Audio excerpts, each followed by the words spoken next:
दोस्तों नमस्कार। कैसे हैं आप सभी? कहते हैं चलो शुरुआत करते हैं। गरीब घर में पैदा हुए हो तो ये बाप की गलती है, लेकिन अगर गरीब मर गए हो तो ये फिर आपकी गलती है।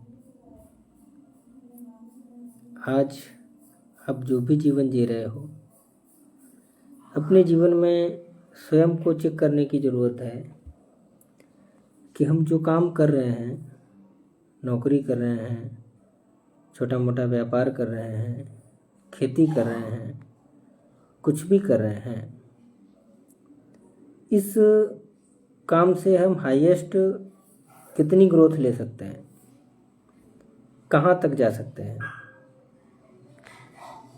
कितनी ऊंचाइयों तक अधिकतम पहुंच सकते हैं। आपका जवाब क्या आता है? क्या आपको लगता है कि जो भी आपने, आपके माता पिता ने, आपने अपने बच्चों के लिए जो भी सपने देखे हैं, क्या आपके उस काम से पूरे हो सकते हैं? अगर नहीं तो फिर उन सपनों को पूरा करने के लिए आपके पास विकल्प क्या है? आप एक बार सोचिए, महसूस करिए। अगर आप नौकरी कर रहे हो, आपके बच्चे हैं या आपके बच्चे अभी नहीं हैं, अगर आपके बच्चे हैं तो आपका बच्चा पूछता है आपसे कि आप पिताजी जो आप काम कर रहे हो, क्या आप उस नौकरी से खुश हो? तो आपका जवाब यूं ही फटाफट निकल जाता है कि हाँ बेटा, बहुत खुश हूँ। फिर सोचिए कि तुरंत आपका वही बच्चा दोबारा से कहता है कि पिताजी ठीक है, अगर आप खुश हो तो आप एक काम करिए, आप हमारे सर पे हाथ रख के कसम खाइए और फिर आप बताइए, क्या आप नौकरी से वास्तव में खुश हैं? सच बताइए, क्या निकलता है? फिर आपके शब्द क्या होंगे? रियल में आप अगर बच्चे हैं, आपके पिताजी नौकरी करते हैं, तो एक बार महसूस करना, उनसे पूछना। आप महसूस करोगे कि आपके पिताजी के आंसू निकल आएंगे। अपनी नौकरी के प्रतिदिन के क्रियाकलापों को, चैलेंजेस यानी समस्याएं जो भी आती हैं, उन चीज़ों को सुन के उनके आंसू निकल आएंगे। और अगर आप खुद नौकरी कर रहे हो तो आप अपने आप को आज एनालिसिस करिए कि क्या आप अपने काम से खुश हो, और उस काम को आप अपने बच्चों को ट्रांसफ़र करना चाहते हो।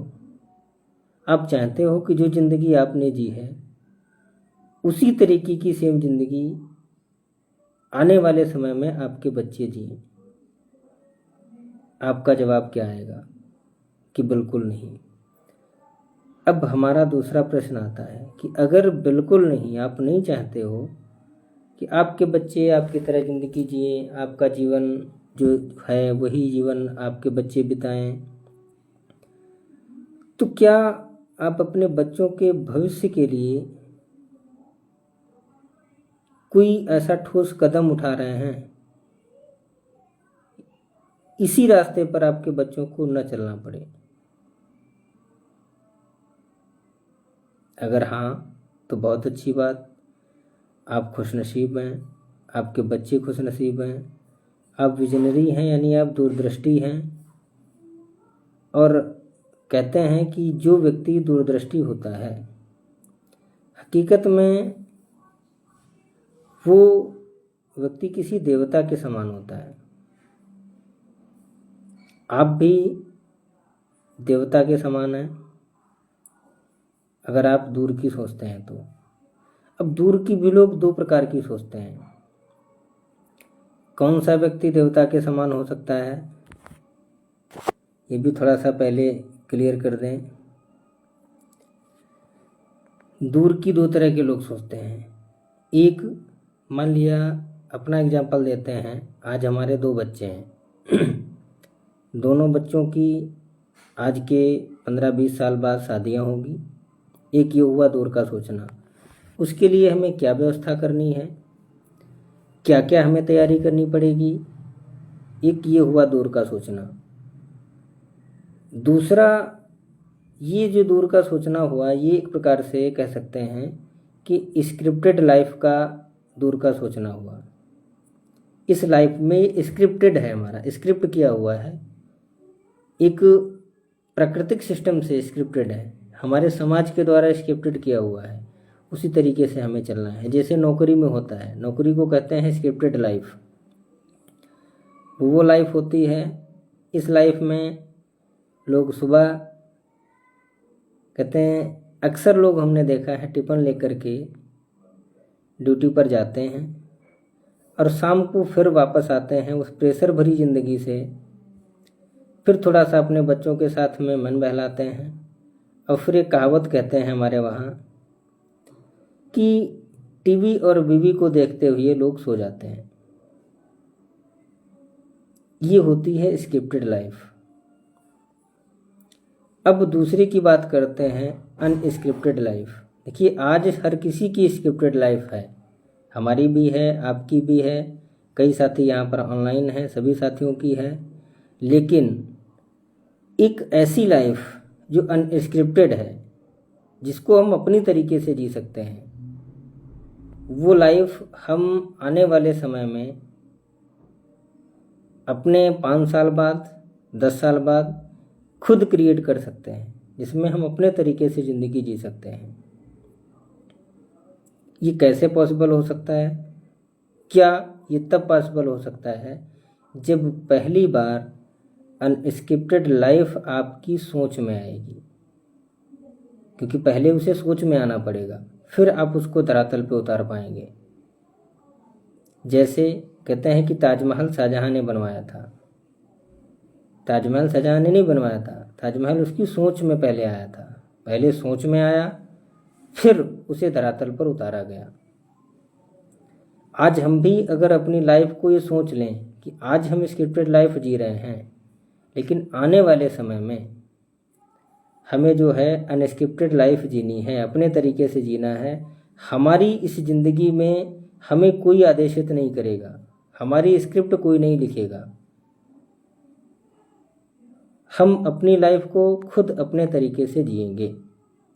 तो उसके लिए आज हमें खुद से ठोस कदम उठाना पड़ेगा, आज हमें आगे बढ़ना पड़ेगा, कम से कम अपने लिए नहीं तो अपने बच्चों के लिए। बहुत से लोग यहाँ पर ऑनलाइन हैं जो हमें बचपन से जानते हैं और आज उन्होंने हमें देखा भी है। कई लोग ऐसे भी हैं जो कहते हैं कि हमारी दिनचर्या को फॉलो करते हैं, लेकिन सबसे बड़ी बात ये होती है कि आप जो भी काम कर रहे हो, उस काम के प्रति आप ईमानदार कितने हो। अगर उस काम के प्रति आप ईमानदारी निभाते हो, जब तक उस काम को करो, अपना सर्वस्व उस काम को दे दो, अपना पूरा उस काम के प्रति निछावर कर दो, एक न एक दिन आपके जीवन में ऐसा रास्ता आ जाएगा, ऐसे मौके मिल जाएंगे जिससे आपकी पीढ़ियां संवर जाएंगी।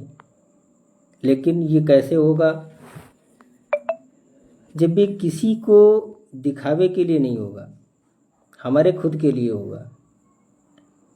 कई बार हम गलती क्या करते हैं, हम लोगों को दिखाने के लिए कि लोग ये समझें, हम उसके लिए कुछ काम करना चालू कर देते हैं।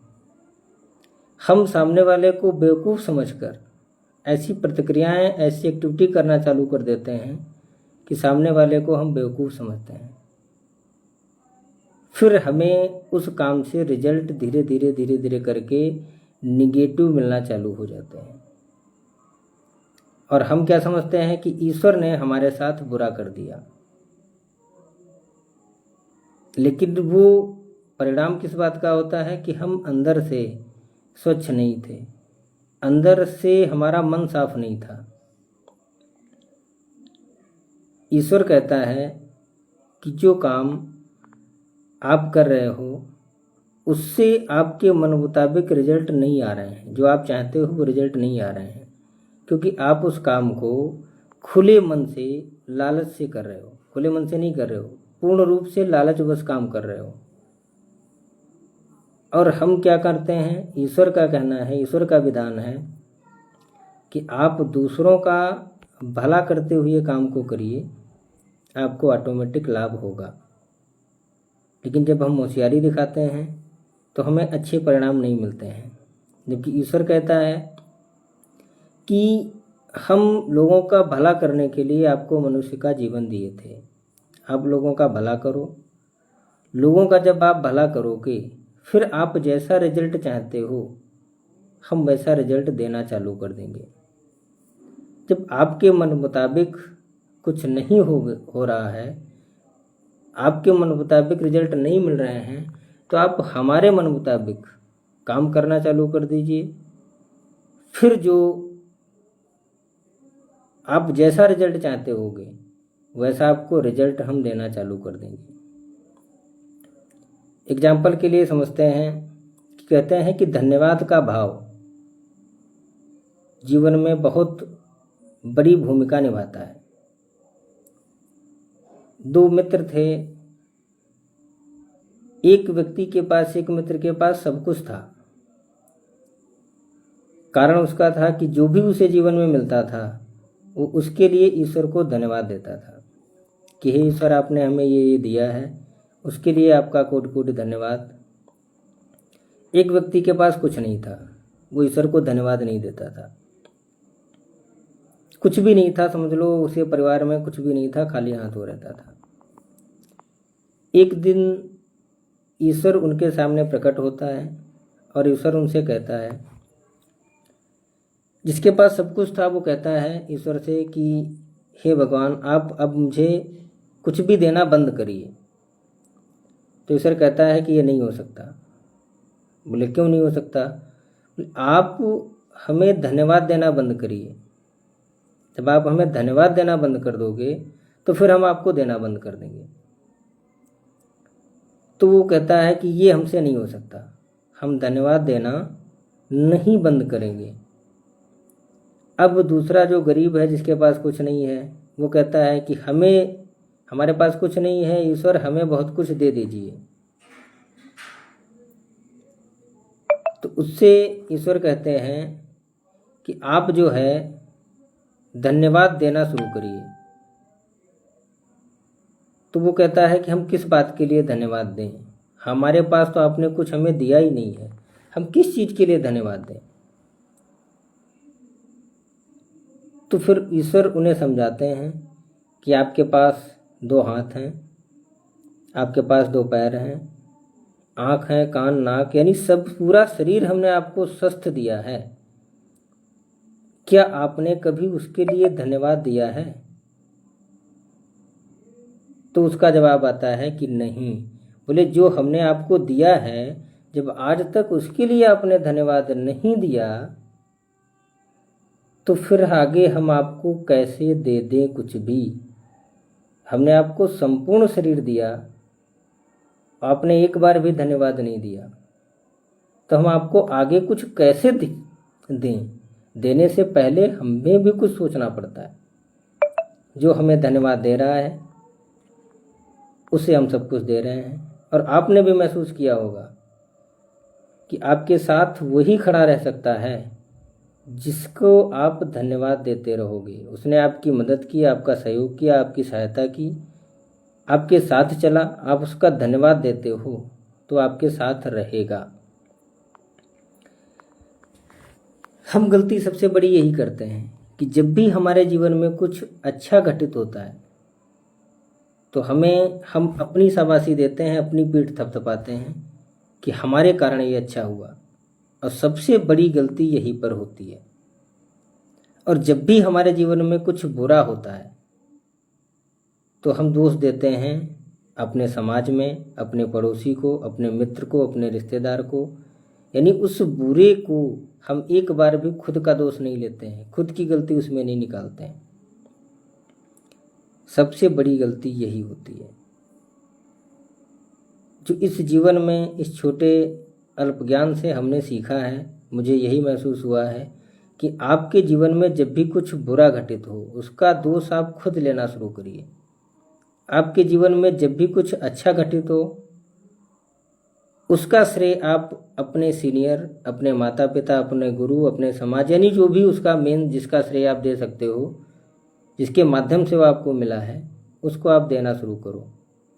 और ये काम अगर आप मात्र 21 दिन तक कर लेते हो, आप खुद देखोगे आपके जीवन में, कहते हैं नहीं, अचूक परिणाम, जादुई परिणाम आपके जीवन में आएंगे।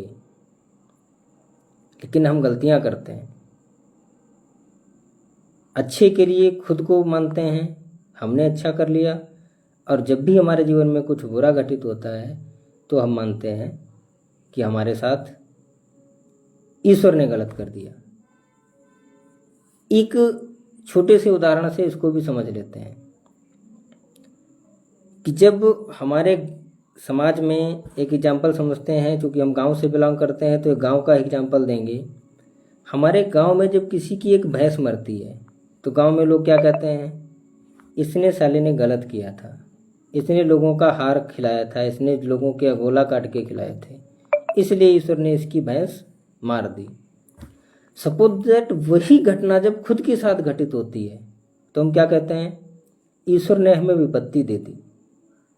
ईश्वर ने वही विपत्ति नहीं दे दी, ये सब आपके खुद के कर्मों का फल है। जीवन की एक सच्चाई है, कहते हैं आपके जीवन में अगर आज असफलताएं आ रही हैं, आपके जीवन में अगर आज दुर्घटनाएं हो रही हैं, तो ये भी आपके द्वारा की गई दिन प्रतिदिन की निगेटिव क्रियाओं प्रतिक्रियाओं का नतीजा है। और अगर आज किसी व्यक्ति के जीवन में आज चमत्कार हो रहे हैं, अच्छे काम हो रहे हैं, तो वो भी एक दिन में उसके जीवन में चमत्कार नहीं हो रहे हैं, वो भी उसके द्वारा प्रतिदिन की गई या सोची गई क्रिया प्रतिक्रियाओं का, पॉजिटिव क्रियाओं प्रतिक्रियाओं का ही नतीजा है। लेकिन हम क्या मान लेते हैं, जब कोई व्यक्ति सफल होता है तो हम उसको देखते हैं तो कहते हैं ये भाग्य से हो गया। भाग्य से नहीं हो गया भाई मेरे, सब कहते हैं कि कुछ भाग्य से नहीं होता है, सब खोपड़ी से होता है, सब मेहनत से होता है। आपके घर में 2 बच्चे हैं, एक रोज 10-12 घंटे पढ़ता है, एक रोज 10-12 घंटे पढ़ता है, एक घे से डांट फटकार से घेरने से पढ़ता है, वो भी 10-10 मिनट से ऊपर नहीं पढ़ता है। आप बताइए रिजल्ट आएगा तो किसका अच्छा आएगा? निश्चित है कि जो 10-15 घंटे रोज पढ़ता है उसका रिजल्ट अच्छा आएगा। जो ज़बरदस्ती पढ़ाने से पढ़ता है उसका रिजल्ट अच्छा नहीं आएगा। अब बताइए भाग्य खराब है जिसने नहीं पढ़ाई की कि उसकी खोपड़ी खराब है? हकीकत में भाग्य, सिर्फ भाग्य के सहारे वो लोग बैठे हैं जो असफल हैं, निकम्मे हैं, जो अपने काम के प्रति जिम्मेदारी नहीं निभाते हैं, हर जिम्मेदारी से भागते हैं, सिर्फ भाग्य को दोष वो देते हैं। और एक बार फिर कहेंगे कि आप अगर आज सोच रहे हो कि हम गरीब घर में पैदा हुए हैं तो ये हमारे बाप की गलती है, लेकिन अगर आप गरीब घर में मर गए तो फिर बाप की नहीं, फिर आपकी गलती होगी। अब बात आते हैं, उस बात पर पहुंचते हैं कि जो होती है अनस्क्रिप्टेड लाइफ। स्क्रिप्टेड लाइफ हम सभी लोग जी रहे हैं, अनस्क्रिप्टेड लाइफ वो होती है कि आज आप उस प्रकार से मेहनत करो, आज आप उस प्रकार से मेहनत करो कि आने वाले 5 साल 10 साल बाद आपको किसी का सहारा न लेना पड़े, आपको किसी के सहयोग की विशेष न आवश्यकता पड़े, बल्कि आप लोगों का सहयोग करें। आपको कोई आदेशित न करे, आप अपने हिसाब से अपना जीवन जिए, इसे कहते हैं अनस्क्रिप्टेड लाइफ। जहाँ मर्जी चाहें आप जाएं, जहाँ मर्जी चाहें वहाँ ना जाएं। अब इस चीज़ को कुछ लोग ये समझ सकते हैं कि अनस्क्रिप्टेड लाइफ उसकी है जो अमीर है। हकीकत में अनस्क्रिप्टेड लाइफ अमीर की नहीं है। असली अमीर वो नहीं होता है जिसके पास पैसा ज़्यादा है। असली अमीर वो है जिसके पास संस्कार अच्छे हैं, जिसके पास स्वास्थ्य अच्छा है, जिसके पास भरपूर समय है, फिर उसके बाद उसके पास पैसा है। हमने बहुत से पैसे वाले देखे हैं ऐसे ऐसे जिनकी संतानें बिगड़ जाती हैं। बताइए क्या वास्तव में वो अमीर हैं? बहुत से अच्छी नौकरी करने वाले हमने ऐसे लोग देखे हैं, अपना 60 साल का जीवन निकाल देते हैं, 60 साल में 40 साल नौकरी करते करते निकाल देते हैं, पैसा खूब कमाते हैं। 60 साल के बाद वो एक दिन बीमार पड़ जाते हैं, फिर उनसे वही डॉक्टर पूछता है क्या करते थे, तो बड़े शान से बताते हैं कि नौकरी करते थे। फिर कहते हैं कितना पैसा कमाया? 50 लाख, 60 लाख, 1 करोड़। कहते कोई बात नहीं, स्वास्थ्य तो कमा दिया, स्वास्थ्य वापस चाहिए? तो जवाब आता है कि हाँ। बोलते हैं स्वास्थ्य वापस चाहिए तो जो कमाया है वो हमें दे दो, आपको स्वास्थ्य मिल जाएगा। कौन सी लाइफ हम जी रहे हैं? अब हमें वो लाइफ जीनी है जिसमें आज तो हम नहीं जी सकते हैं, लेकिन आने वाले समय में हम अपने और अपने बच्चों का फ्यूचर मजबूत करके जाएं। वो अगर फ्यूचर है तो वो मुझे आज के समय में समझ में आता है सिर्फ और सिर्फ जिसमें फ्यूचर है उसका नाम है नेटवर्क मार्केटिंग। लेकिन अब हमारे समाज में ऐसा सिस्टम है कि हम जिस किसी काम में जाते हैं, हर किसी काम में बहुत बड़ी ठगी होती है। किसी भी सिस्टम में चले जाएं, किसी भी माहौल में चले जाएं, हर जगह होता है। कहते हैं नहीं, सच को साबित करने में समय लगता है, झूठ को साबित नहीं करना पड़ता। झूठ तो झूठ ही होता है। जो नेटवर्क मार्केटिंग है उसको DSM भी बोलते हैं, डायरेक्ट सेलिंग मेथड। अब डायरेक्ट सेलिंग मेथड क्या था? हम प्रोडक्ट को खरीदते थे, यानी प्रोडक्ट को परचेज करते थे।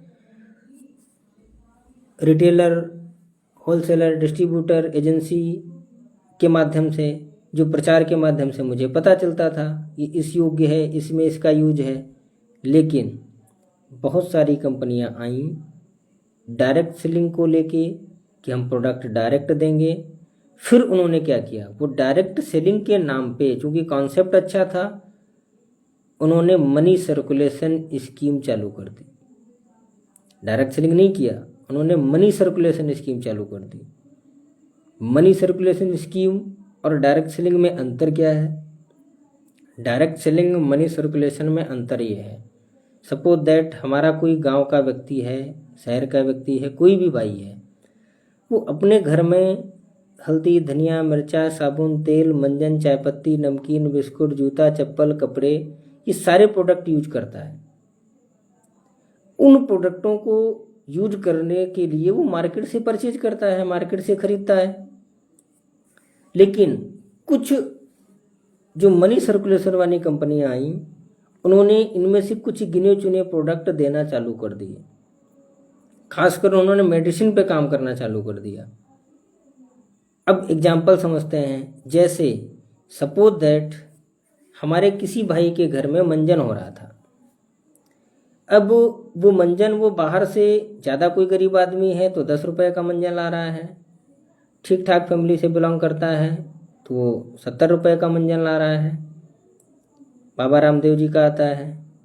वही मंजन, उसी तरीके का मंजन, क्वालिटी थोड़ी सी बेहतर और बता के कंपनियां मार्केट में 300 का, 250 का, 400 का, 200 का ऐसे बेच रही हैं। आप खुद डिसाइड करिए ये डायरेक्ट सेलिंग है या मनी सर्कुलेशन है। ये मनी सर्कुलेशन है। अगर डायरेक्ट सेलिंग थी तो बाहर मंजन वो 70 रुपये का मिल रहा था, आपके पास भी 70 का ही मिलना चाहिए। आपके पास रेट कई गुना ज़्यादा कैसे हो गया? फिर आप डायरेक्ट सेलिंग के नाम पे जो समझाते हो कि यहाँ पर फ्यूचर है, बच्चों का फ्यूचर बन जाएगा,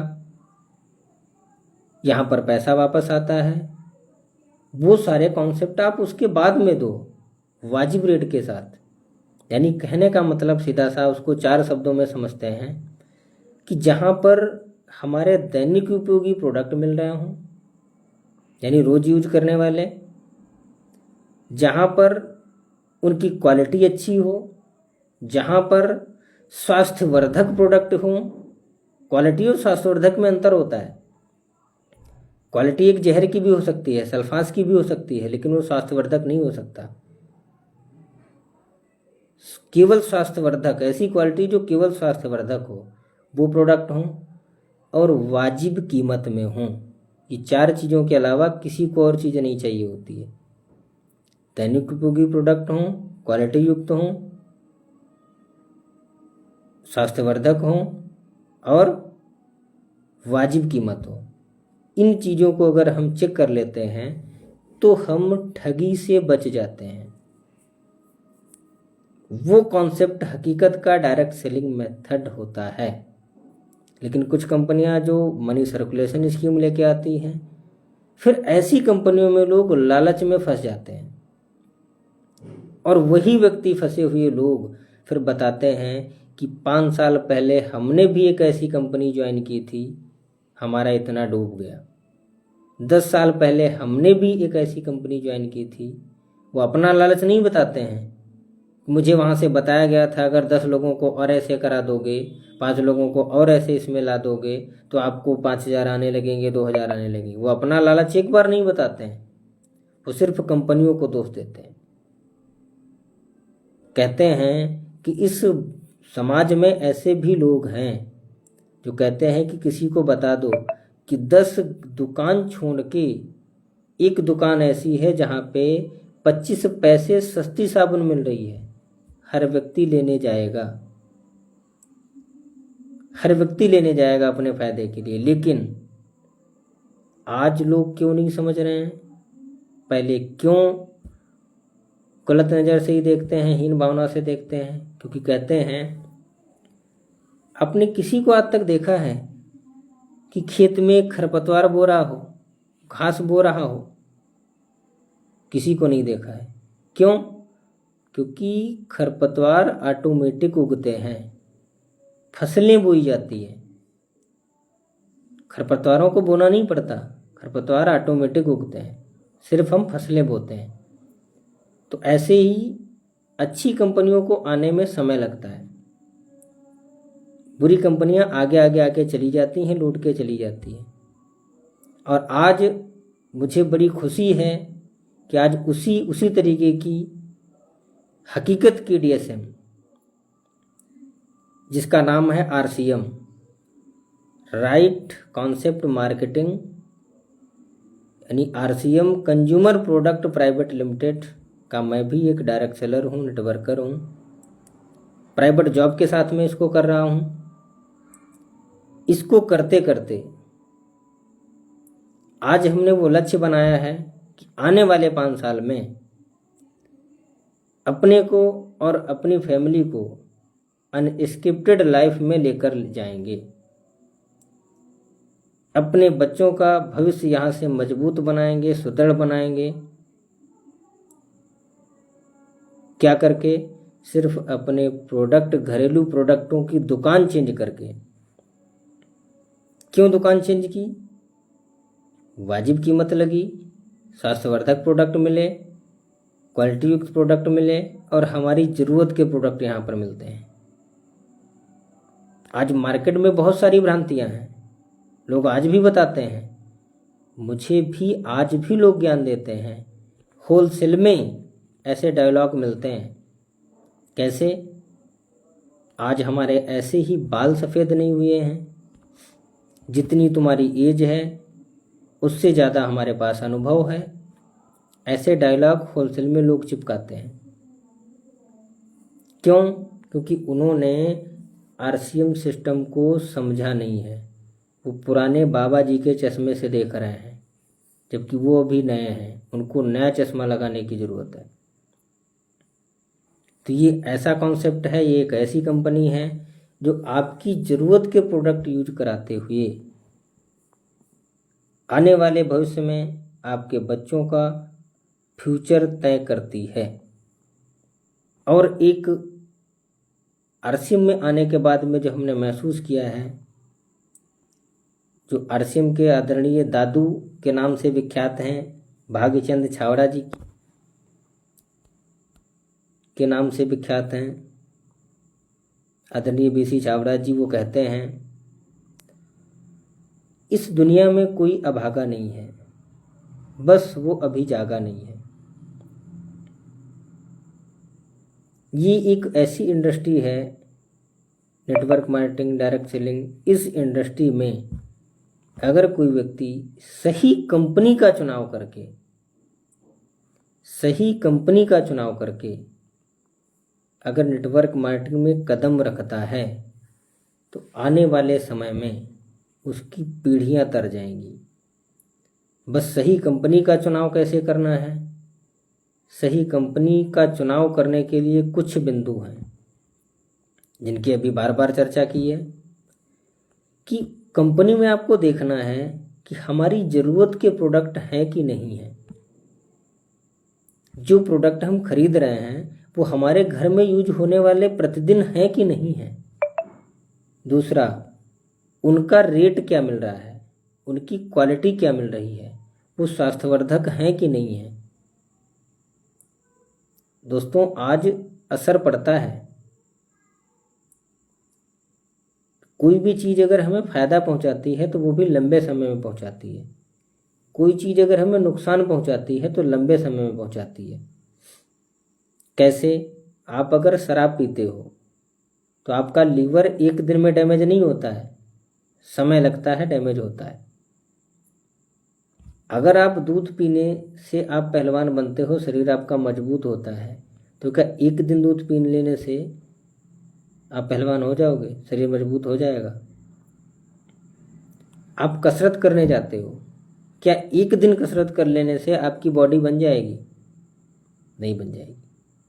जब आप लगातार करते हैं तब आपकी बॉडी मजबूत बनती है। ठीक उसी प्रकार से है जैसे आप मंजन करते हो। एक सुबह मंजन करने में 2 मिनट लगता है, आपको शाम में मंजन करने के लिए 2 मिनट लगता है मात्र।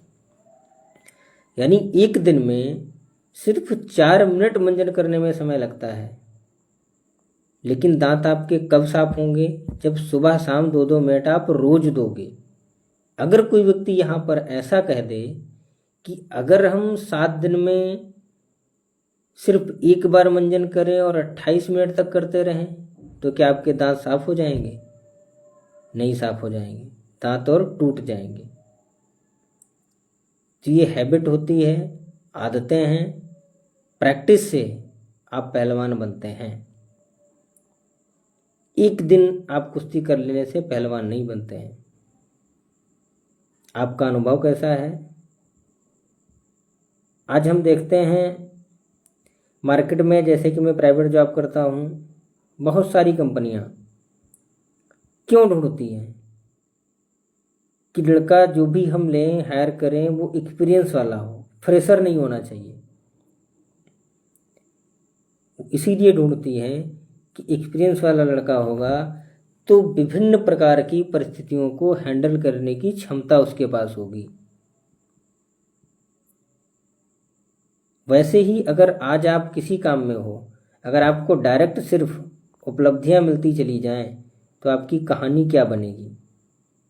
लेकिन जब आप संघर्ष करते हो तो उस संघर्ष के बाद में फिर जब आपकी कहानी बनती है तो लोगों को आप सुनाते हो, तो उस कहानी में जो रोमांच होता है लोग उसे दिल से समझते हैं, उससे लोग अपने जीवन में उतारते हैं, लोग उससे प्रेरणा लेते हैं, महसूस करते हैं।